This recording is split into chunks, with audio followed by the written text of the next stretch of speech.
Hello everyone, Silent here and welcome back to another Bedrock Edition tutorial. Today I'll be showing you how to build a new and improved hybrid guardian farm for your world. This is basically a combination of my previous two guardian farm designs in one that allows you to change what kind of farm it is on the spot, which is pretty awesome. So there are two different stages to this farm, or two different ways that you can have this farm be farming guardians for you. Stage 1 is like basically the best XP source on Bedrock Edition that sends all of the guardians to the nether pretty much immediately after they spawn, and this allows you to get up to 15,000 drops per hour and 45 levels in just 5 minutes of AFK. Overall, best guardian farm and best XP farm on Bedrock Edition as well. Pretty lovely farm. And stage 2 allows you to infinitely AFK with a single player in the overworld, as it just sends the guardians to the side, drops them through some lava, and then they fall to their death and it drop their items into some hoppers. Now, having them drop through lava and into hoppers isn't that efficient. You get about 2,500 drops per hour. However, it's infinitely AFK. You can stand there overnight for like 10-15 hours and get yourself a ton of drops that way. So it's not all too bad, and I think a lot of you guys are going to really enjoy this new and improved farm in your world. If you haven't seen my previous Guardian Farm tutorial, I would still recommend watching that, as all of the information in there is still relevant, dang it. So definitely check out that one if you have not already. But basically what we're doing is we are taking advantage of the 25 spawn spots that we have in our entire ocean monument and building 25 little spawn pods around it. In these spawn pods, we have two options for the guardians. One is the nether portal that sends them to the nether for the amazing XP source, and 2 sends them down into lava for the infinite AFK and easy drops. Now, how you decide their fate is simply by flicking the lever, and that is pretty much all there is to it. As you can see, guardians will now go to the nether if you flick it that way, flick it again, and all the guardians will go to your lava chute. So the overworld side of this farm is pretty simple. Let's go to the nether and check out what's happening over here. And this is where we deal with all of our guardians and where we actually get the mass amounts of experience from them. As you can see, they kind of just explode out of the nether portal, fall through a bit of lava, and then fall down into our kill chamber. This is actually a modified and improved kill chamber that allows you to, of course, walk up to them and smack them one-hit kill with your sword, which is extremely convenient. And there's also a very easy and very simple way to throw some harming potions at them as well. You can just throw it up in the air and it'll land in the middle of them and kill the maximum amount possible. Sometimes they'll all die in one hit, which is pretty awesome. And sometimes it'll take a few potions, but that is not too big of a deal. Still really satisfying to see all of the experience. So there's two nice optional ways that you can improve your guardian farm. One way is to send a giant redstone line to every single one of these 25 spawn pods. It would be really easy to do, and it would allow you to basically have one lever control all 25 of these things. That would be extremely convenient. And the next optional thing you could do is hook up some different forms of item collection down here at the bottom, basically allowing you to send all of the items from all 25 of these spawn pods back to one main storage area. That would also be extremely convenient. Those are not going to be specifically part of this tutorial, as they're optional, and that is everything that you need to know about this guardian farm. Do keep in mind there's going to be a full materials list and world download in the description of the video for your convenience, so you can check that out for all of your information needs. And if you end up enjoying this tutorial or getting some use out of this build, then do consider sharing the video with your friends or just leaving a like as well. Both of those things really help out me and the channel greatly, so thank you very much for doing so. And I think without further ado, let's just hop into the tutorial, shall we? So getting started, you want to find yourself an ocean monument. Of course, it can be any ocean monument anywhere in the world. It doesn't matter which way it's facing or anything like that. You can build this farm at any ocean monument. And the first thing that we want to do is actually go to each corner of the ocean monument and just build up a little pillar. So every corner, you just want to go out by one block and just build up a pillar of sand going all the way to the surface of the water. This is going to help us determine the build area that we're going to be building inside of and just help us figure out all the details. So of course, build up one of these pillars on all 4 sides. Okay, so we have our 4 pillars in place now on all 4 corners of our monument, and we even have one more pillar in place as well. That is our north pillar that is to the north side of our monument. So if you go ahead and pull out yourself a locator map, you can see a little icon, and you can see that that is north over there. You need to mark out north. If you don't build this with north in mind, you're gonna mess up everything. So from this point in the video onwards, you should probably watch this at least once before actually building anything in survival. That way you know what you're getting yourself into. But let's talk about these orange pieces of wool that we have underneath the water real quick. So I am quickly using a little bit of commands to find the actual spawn spots of the Guardians, and there are only 25 spawn spots in the entire ocean monument of your Guardian farm. So yeah, 25 isn't that much, but it allows us to very easily farm it and get some sort of rates out of it. Again, it's Bedrock, what can you do? They give us 25 spots, we make 25 individual spawn pods. It's just how things are. So I'm going to show you exactly how to find and mark out each of these spawn spots. It's just going to be a little bit tedious, and you need to do this exactly. These are the only 25 blocks in your monument that will spawn guardians. So keep that in mind, you need to do all of this perfectly. Alright, so the first thing that you want to do is go ahead and connect up your pillars with a wall going all the way around your farm. It should be a 58 block gap in between this pillar to the next one, and so on and so forth. Basically just a big old 58 by 58 square, and what we can do is just go ahead and fill that in real quick. So as you can see, we have ourselves a nice glass wall. You can make this wall out of any block that you like, but it should be going down 3 blocks underneath the surface. And then from here, we can find all of our spawn spots. So we're going to start marking out our spawn locations on the northwest side of our monument. That is just the easiest and simplest way I've found to actually mark these things out in survival. So go ahead and pull out yourself a locator map again, see that you're on the northwest side,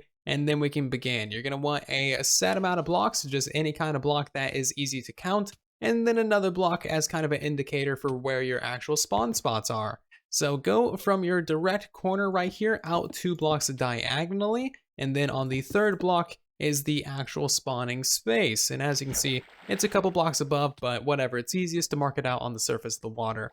So now we're gonna go 10 blocks to the south right here, and on the 11th block is your next spawning location. Now go 10 blocks to the east, and on the 11th one is your spawning location. Back to the north by another 10 blocks, and yet again on the 11th, that is your spawning location. As you can see, this made a perfect little square, and in fact, all of your spawning locations are in a grid. So now that we have these 4 marked out, we can work on getting towards the center of the monument. So we're gonna go ahead and go south by 15 blocks, and then on the 16th block is your next spawning location. Now we want to go to the east by another 10 blocks, and on the 11th is your next spawning location. East again, and this time by another 15 blocks, and then the 16th block is your next spawning location. As you can see, we're now in the center of the ocean monument, and we're doing pretty good. So we're gonna go ahead and go north again by another 15 blocks, and then that 16th one is gonna be your next one. Go north by another 10 blocks, and the 11th one is going to be your next spawn location. As you can see, that lines up with those other 2, and this one lines up with those other 2 as well. So now let's continue on with the eastward side. We're going to go out by another 15 blocks, and then the 16th is going to be your spawning location. Let's go to the south side, mark out another 15 blocks, and then the 16th one is going to be your next spawning location. So let's continue going south by another 9 blocks, and then on the 10th one is going to be your next spawning location. Let's go back to the east over here and do another 9 on this one, and then the 10th is going to be your next spawning location. So now that we have this main center cross section marked out, everything gets much easier as everything is in a perfect grid. However, not everything is equally spaced. So what you can do is from the southernmost point, go west by 15 blocks. On the 16th one is going to be your next spawning location. And as you can see, we are perfectly lined up with those other 3 spots. So now we can just basically go this way until we're lined up with that block over there and that one as well. And we know that we have ourselves the next spawning spot. We can do that for this side as well. We're lined up with that one. We're lined up with those 2, and that is our next spawning location. We can do that for this back corner even, lined up there, and there you go. You got your 4 spawn spots, no counting necessary, and you can do that for all 4 of these corners even. So that method is pretty sound and solid. However, I'm not going to leave you guys without some numbers to work from yet again. So on your screens right now are the exact distances in between the spawning locations. So for instance, in between 2 spawn spots, you'll have like 10 blocks or 15 blocks or whatever. So go ahead and mark out this grid in your world to take your screenshots right now. And of course, the upper left of this image is the northwest block where we originally started building our markings. So this is more or less what you should have at this point in your world, and it looks pretty cool, doesn't it? I do like it. I am a fan of it. So now what you need to do is go ahead and build yourself a floor underneath this. I'll talk more about this later, but basically you want to build a floor so that you still have your 3 blocks of water in here going all the way across to your main thing. And then from here, you just want to go ahead and drain out the water that's in there. And honestly, that's not too big of a deal. Pretty small area, not really that much water when you consider typical Guardian farm designs. So what you want to do first is move your markers that you have currently floating in the air down into your platform. So just directly downwards, and that should leave you with a 2 block gap. Now, this is the actual spawning spot. So if you're playing in 1.9, you'll probably have Guardians spawning up here because they can spawn in air because reasons. It's Bedrock. Why are you questioning it? It's Bedrock. But yeah, once you have all of these marked down into your platform, you can then go ahead and remove the grid that you built in the air, as we no longer need any of this. So just go ahead and pick any random spawn spot and just start building up a spawn pod. And all 25 of these pods are going to be exactly the same, so it's good to be pretty familiar with how to build these things. First of all, you want to make sure that you are facing north. Of course, you want your nether portal to be on the south side. And we're just going to go ahead and build up this little kind of backwards J shape around our little spawn spot. Go ahead and put a couple pieces of obsidian here in the floor, and this is going to be where our nether portal goes. Go ahead and light that as well. And now we can pop out these 5 blocks in the floor, just like so, just so we can get down underneath here and place 4 normal pistons facing downwards, just like so. Remove that temporary block, and now you can go ahead and fill in all of these blocks as well, because we don't want those to be going down underneath.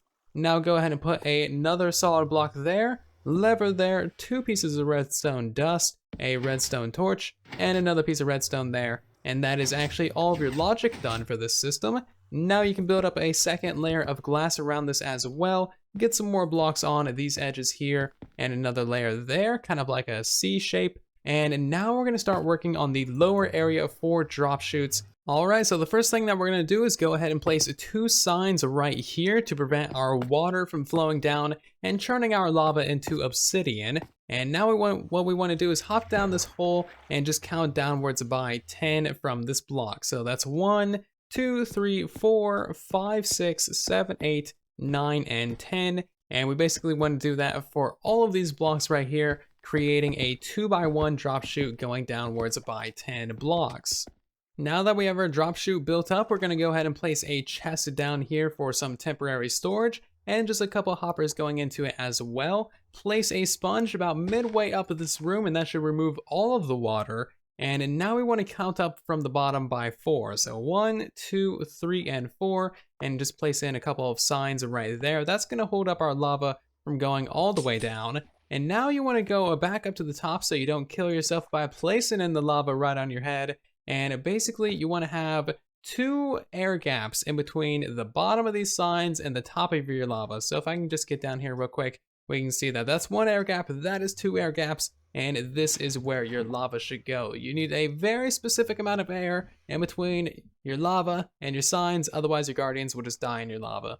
So what we should have down here at the bottom is 2 air, as you can see, and then 4 lava, and then 4 air. So 2, 4, and 2, and that is perfect for killing all of your guardians. The final things that we need to do to the spawn pod are place 2 glass right there so your guardians never jump out, and then place a water bucket in that corner to the northwest of your spawn block, as you can see, and that'll push all of your guardians either to your drop chute or to your nether as well. Very, very convenient. And you may also want to place some blocks down here on this side, as that will actually suffocate any zombie pigmen that spawn from your nether portal.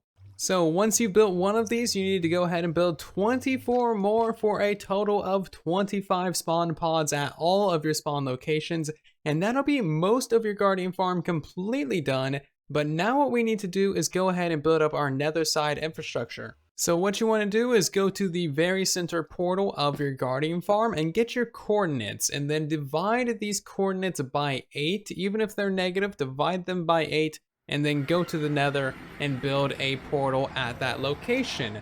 From there, all of the other portals in your entire guardian farm will link to this one in the nether. You don't need to do anything. Just build the one portal, and then everything else will spit out their guardians here. So from here, basically we just modify our portal with our kill chamber and the drop chute as well. The back of the portal just has blocks to prevent guardians from literally exploding out in that direction. But for the front side, we first of all have a upper half slab at the second block layer. That just prevents the guardians from jumping too high and having additional health from not staying in the lava for so long. We then go down from 15 blocks underneath the base of the portal, as you can see there.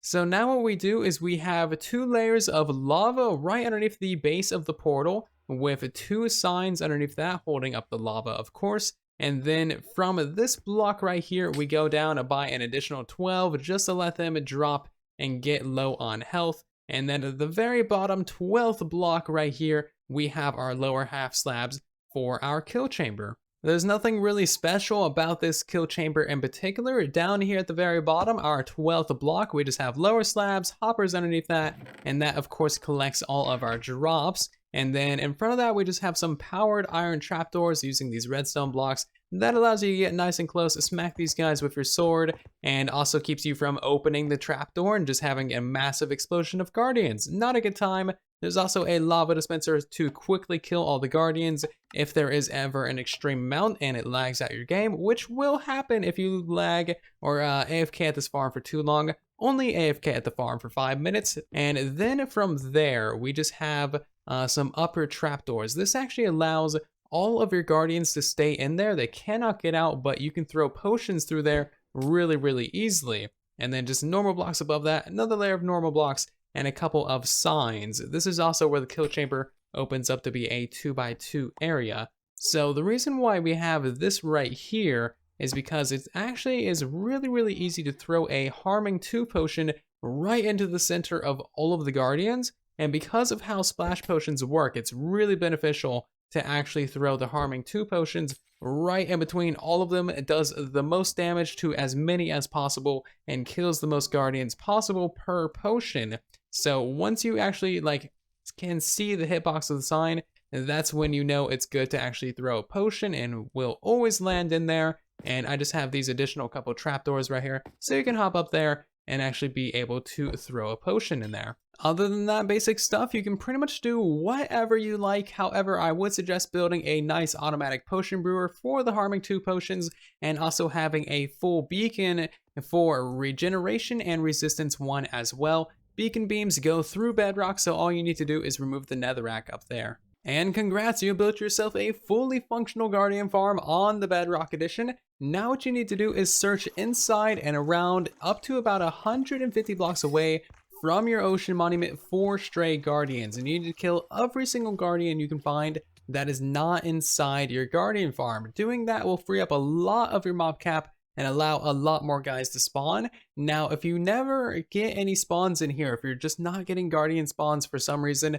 then your mob cap is probably full. What you'll want to do is spawn proof the ocean by either slabbing it or putting down sea pickles for about 60 blocks in every direction from the very edges of your farm. And keep in mind, if there are other people online, they could be taking up your mob cap as well. So where do you build your AFK spot for this build? I would suggest putting it about 25 to 30 blocks above your actual center spawn pod. As you can see, this is where I stand and I'm just teleporting all the drops up here. We've gotten quite a few things from this thing running while I'm recording. And where do you put your nether portal to actually get to the nether yourself? What I would suggest doing is going about 30 blocks out from your actual farm and up by about 50 or so, and that will allow you to actually have this portal link to a separate one than all of your Guardian Farm ones. It's a little bit tedious, it might take you a little bit of time, but I found that putting my actual player portal above the Guardian portal made it work for some reason. So the last thing that I really want to talk about is how to collect the items from each and every single one of your 25 chambers. What I would suggest doing is setting up a little automatic dropper circuit like this one right here from Cyanide 42, perfect for underwater use, and then just running all of those items into basically just underwater water streams. A little bit tedious to build up, but honestly not that bad, extremely cheap, just needing a little bit of packed ice. And then just run all of those water streams in one main central area to collect all of your drops, and that's pretty much all there is to it. And that's gonna do it for this Guardian Farm tutorial. Thank you all very much for watching. I do hope that you did enjoy and get a ton of use out of this in your worlds. If you have any questions, comments, or concerns, then do let me know in the comment section down below, as I'm always trying to help you guys out as best as I possibly can. But that's gonna do it. If you guys did enjoy, leave a like, maybe share it with your friends so more people can learn how to build this. And if you're new here, consider subscribing as well. But I'll see you all down in the comment section and in the next one. And then there was silence.